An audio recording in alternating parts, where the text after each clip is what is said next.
आप देख रहे हैं न्यूज लाइव 10 और मैं हूं आपके साथ नबील अख्तर। यूपी में जल्दी ही विधानसभा के चुनाव होने जा रहे हैं। इसी को देखते हुए सियासी दलों में भी उठापटक का खेल शुरू हो गया है। इसी के चलते रालोद के राष्ट्रीय अध्यक्ष जयंत चौधरी ने पूर्व मुख्यमंत्री अखिलेश यादव से मुलाकात की, जिसके बाद कयास लगाए जा रहे हैं कि बिजनौर की 8 विधानसभा सीटों में से 3 सीटें रालोद के खाते में जा सकती हैं।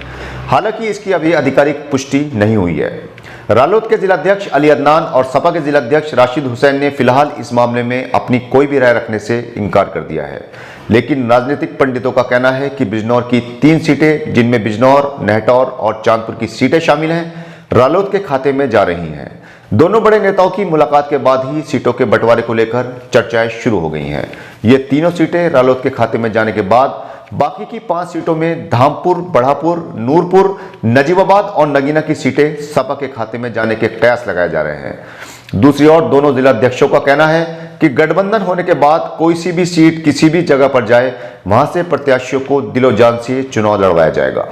उत्तर प्रदेश में जो विधानसभा की तारीखें नजदीक आती जा रही हैं, दिन नजदीक आते जा रहे हैं, पूरे उत्तर प्रदेश में उठापटक शुरू हो गई है। इसी श्रेणी में बिजनौर में भी काफी हलचल रही। लखनऊ में 2 दिग्गजों की मुलाकात के बाद जो बिजनौर के आंकड़े हैं 8 विधानसभा सीटों पर, वो अलग अलग दिखाई दे रहे हैं। जो एक्सपर्ट बता रहे हैं, राजनीति के एक्सपर्ट, उनका कहना है कि 3 विधानसभा की सीटें लोकदल में जाने वाली हैं और 5 विधानसभा की सीटें समाजवादी पार्टी के खाते में जाएंगी। इसी सिलसिले में बात करने के लिए आज हम मौजूद हैं समाजवादी पार्टी के जिलाध्यक्ष राशिद हुसैन जी के पास। आपका बहुत बहुत स्वागत है राशिद भाई।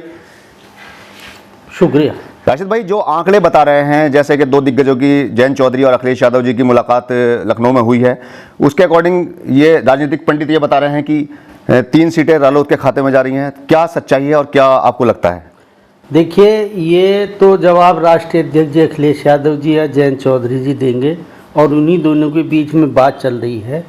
इस बारे में हमें कोई जानकारी नहीं है और जहाँ तक सवाल है, कुछ वरिष्ठ नेताओं को भी इस बारे में जानकारी होगी, लेकिन हमने ज़िले में 8 सीटों पर मजबूती से चुनाव की तैयारी कर ली है। अब राष्ट्रीय अध्यक्ष जी पे फैसला है। अगर वो 8 सीटें भी देंगे तब भी हम अपनी ही जैसी समझकर चुनाव लड़ाएंगे और जितनी भी वो सीट का बंटवारा करेंगे, लोकदल लड़े या हम लड़े, हम अपने आप को ये मानेंगे कि 8 पे समाजवादी पार्टी लड़ रही है। तो कुछ जैसे कि एक्सपर्ट्स राजनीति के कहना है, आप भी काफ़ी पुराने राजनीतिज्ञ हैं, तो उसमें आपका अंदाज़ा क्या लग रहा है? कुछ तो है जो बात चल रही है। अब मेरे हिसाब से तो 2 सीट जानी चाहिए लोकदल की। लोकदल कहाँ की? अब वो जो भी ज़िले में देंगे और इससे ज़्यादा भी अगर राष्ट्रीय अध्यक्ष जी देंगे, हमें उनके निर्णय पे कोई सवाल नहीं उठाना। हमारा मेन मकसद भारतीय जनता पार्टी को हराना है।